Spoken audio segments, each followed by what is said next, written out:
2022 সালে ইউক্রেনে অভিযান শুরুর পর পশ্চিমা নিষেধাজ্ঞায় চীনের সঙ্গে বাণিজ্য সম্পর্ক বাড়ানোর পথে হাঁটে রাশিয়া। সেই থেকে শুধু কৃষিখাত, মাংস ও মাংসজাত পণ্যের আমদানি রপ্তানিই নয়, পুরো বাণিজ্যিক অংশীদার হয়ে উঠেছে Moscow Beijing.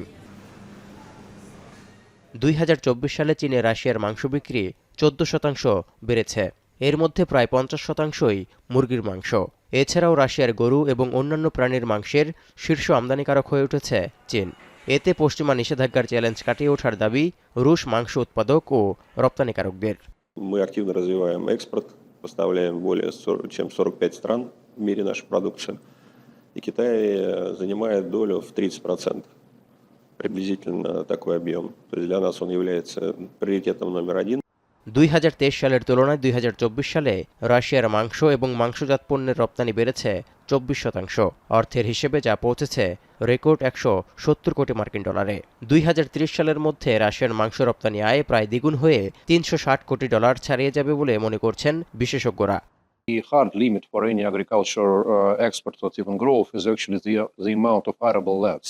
And for Russia, with its arable land of exceeding 120 million hectares, মাংস ও কৃষি পণ্য রপ্তানি বাড়ায় এসব খাত সংশ্লিষ্ট যন্ত্রপাতি রাশিয়ার কাছে রপ্তানি করছে চীন।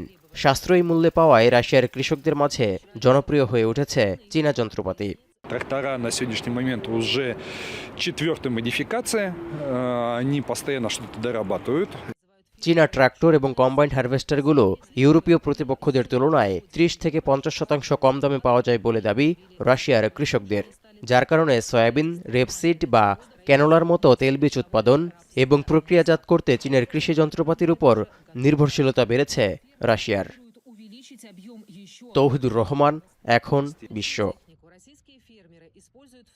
একনল হ্যান্ড ওয়াশ 100% প্যারাবেন ফ্রি, তাই নিরাপদ হাতের জন্য আস্থা রাখুন একনলে।